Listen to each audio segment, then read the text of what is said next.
if we're open and affirming and that's already our identity and we're already living that and that's who we are, why does it need to be, what changes about who we are if it's in the newspaper? So I remember lots of conversations about the invitation, the welcome, the being willing, the courage of your convictions, in a sense, that's not something that you keep quiet within your congregation, that you let people know who you are. So it was a part of sharing our identity with the world and opening the door.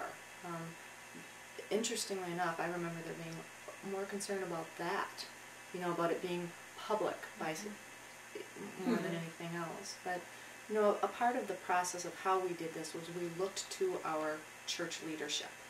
And a lot of the process and coming up, we had a special task force that, you know, met on a weekly basis and then reported back to council. We brought in people from our church community and our community at large that were affected by the open and affirming message and by that issue. People whose children belonged to various churches, people who themselves were gay and lesbian.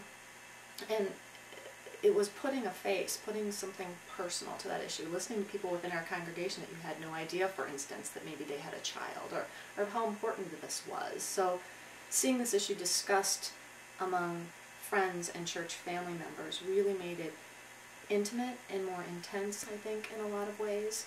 And then that committee went back and talked with council, and that's where the conversation, I think, really got affirmed that this is who we are, this is who we want to be, and we need to let the world and the community know that.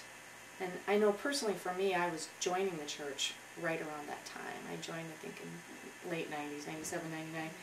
In my research, I'm not originally United Church of Christ, so when I was checking out the denomination, reading all the websites, reading the literature, visiting the churches, I just assumed being United Church of Christ meant open and affirming. I thought it was a synonymous message. I didn't think that there could be a denomination with the kind of emphasis we had on social justice, that would be an ongoing issue for us. So I was kind of surprised, I think, when I joined to see that this was still an issue for some of our congregations. So I very much wanted to be involved in the discussion and in the evolution of us figuring that out.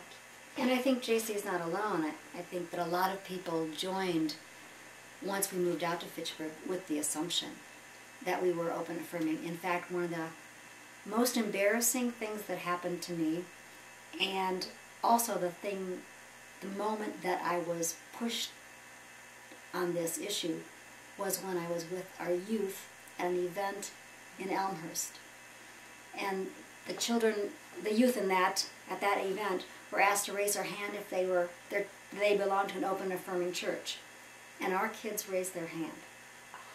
And I didn't.